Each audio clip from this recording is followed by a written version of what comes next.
What's going on, everyone? Welcome back to the show.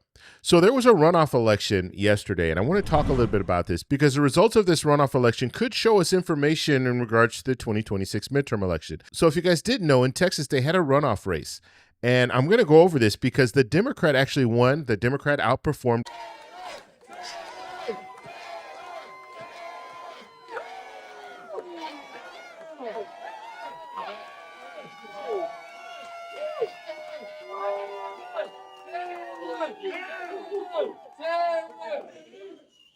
Everybody, from the bottom of my heart, thank you so much for being involved and helping with this campaign. Tonight, this win goes to everyday working people.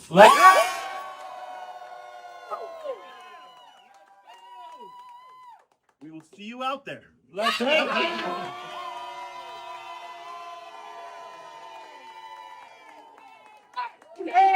And what we've seen in 2025 and now 2026, we're seeing Democrats outperform in a lot of these state races. So we're going to go over that today. I'm going to show you guys all the details. And then we're going to take a look at the Senate map. We'll take a look at Texas. We'll see what would happen if Democrats actually won Texas. What would that mean for control of the Senate? So that's what we're going to focus on in this video. But first off, you guys can do me a favor. Please like the video. And if you're watching this video and you want to see more content like this, please consider subscribing to the channel. And so this is the race that I'm referring to. So you have Texas State Senate 9 runoff, and you have Remit versus Wambsgans, and you see the numbers here. So Remit, who's a Democrat, received 57.2%, and Wambsgans receives 42.8%.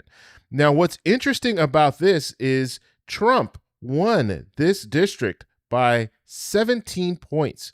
So you have a Trump win by 17 points in 2024, and now we're looking at, what was the lead there? It's about 14 points, right? So 14 points, and here it says this is a 31-point outperformance for Democrats. So when you're looking at the numbers there, that's huge, 31-point swing.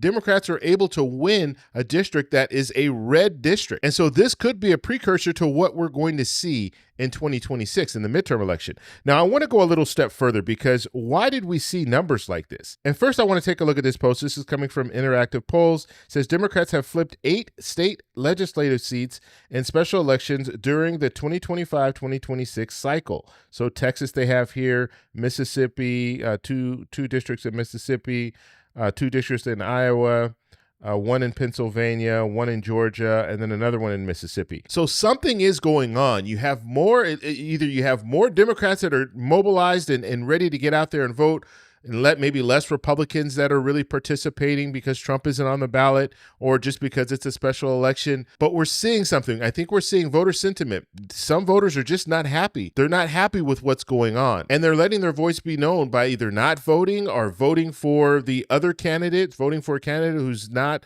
being supported by Trump, not being endorsed by Trump. So I think we're seeing something here. And we'll just have to see how this plays out in 2026. Now let's move a step forward. I want to take a look at this race specifically. So let's go ahead and take a look first at so we looked at the percentage already. We know that. Now look at the turnout here. Turnout was 15.4% of registered voters. Okay, now that doesn't sound like a lot, and this is a runoff race. You have to understand, in November, they had the special election, and no one received 50+1, so that's why they had to do this runoff. So a runoff is going to be even less than a special election, and I'll show you the percentages in a second. But 15.4% of registered voters.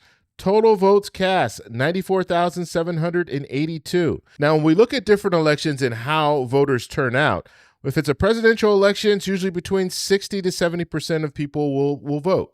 When we're talking about a midterm election, 45 to 55%. Special election, 8 to 15%.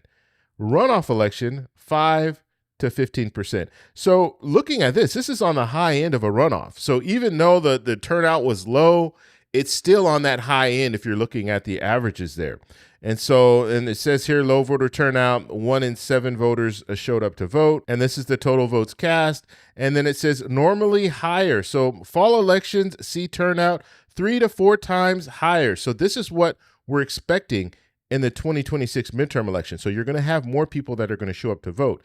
Now, what does that mean? If you have more people that are going to show up to vote, that could mean one of two things. First off, if you have an incumbent, Low voter turnout benefits the incumbent. In this situation, you did not have an incumbent. And so low voter turnout in this situation could have been Republicans that just didn't feel like showing up. They weren't energized enough to show up. And you had grassroots on the Democrat side, and you had them out there showing up to vote. Now, when we look at money spent, you had Wamsgans, she spent $2.4 million.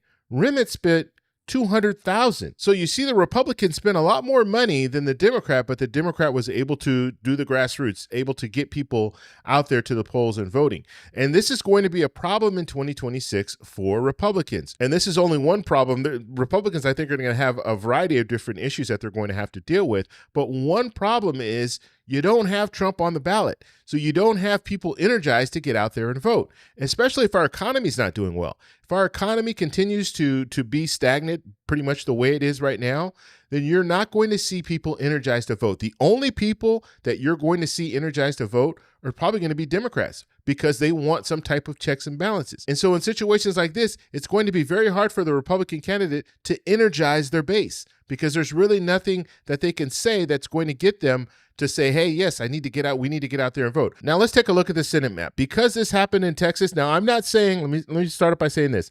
I'm not saying that Texas is going to go blue.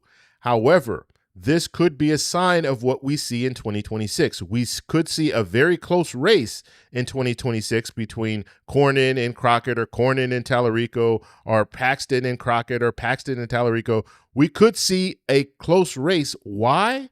Because voters either are not coming out to vote, or Democrats are really energized to get out and vote, and they vote for the Democratic candidate, which tightens the race. So I'm not saying that Texas is going to go blue, but I'm saying that this isn't good news for Republicans looking at this.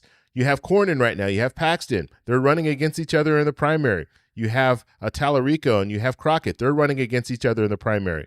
And so all of those candidates are watching this very closely. I saw Tallarico put out a tweet congratulating Remit. I saw Crockett put out a tweet congratulating Remit. So all of these candidates know how important this is. Now, the reason why it's so important, if we're looking at the Senate map, and we have right now, I would say, give or take 5 toss-up seats, okay? 5 seats that are going to be very, very close.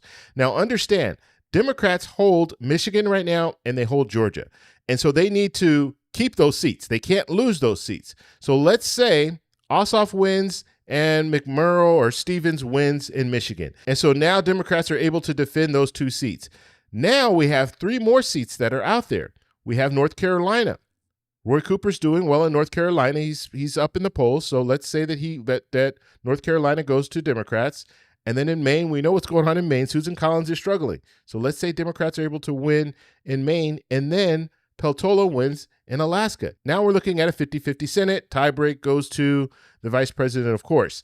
But now we have some of these other states that are out here that are leaning for the Republicans or likely Republican seats. Democrats need to flip 1 more seat in order to take back control of the Senate. They could flip Ohio. They could flip Iowa. They could flip Texas. And that's where we're looking at this and saying, okay, this could be a situation. This could be a sign. We could be seeing a movement, a shift. Democrats are actually now energized enough to get out and vote. And as a result of them being energized, we could see a shift in Texas, and Texas could potentially go blue. If it goes blue, now we're looking at Democrats at 51, Republicans at 49. And so that is what we're looking at. Now, once again, I'm not saying that Texas is going to go blue, but for Democrats right now, looking at these races, this is a good sign. It's a good sign that you have Democrats that are energized, and it looks like on the other side, Republicans are just not energized enough to go out and vote because maybe, President Trump's not on the ballot, or they're just not, they don't want to hear about politics anymore. They don't want to hear about how things are going, the economy and all of this. They don't want to hear about all these different issues that we're looking at. And so they just want to distance themselves away from all of this. And it's funny, I was watching a video. I can't remember who put this video out, but they were saying, you know what? I don't see MAGA hats anymore. I don't see people wearing MAGA hats and MAGA flags and all of this stuff. And, a lot of that could have had to do with it was close to the election, and so people had the MAGA hats and the MAGA, flags and all of that stuff. But a lot of that stuff is gone now. And I started thinking about it. I haven't seen a MAGA hat in a very long time. I used to go to the grocery store. I would see people wearing MAGA hats, and I'd see you drive by a house and they have the MAGA flags and all that. They had these vendors that were out there selling this merchandise in the streets and stuff. You don't really see that anymore. And so I think you do have a part of the population that is just over all of this. Okay, they wanted one thing, they're not getting it. They wanted lower prices, they're not seeing that. And now they're just like, you know what? I don't even want to participate in this.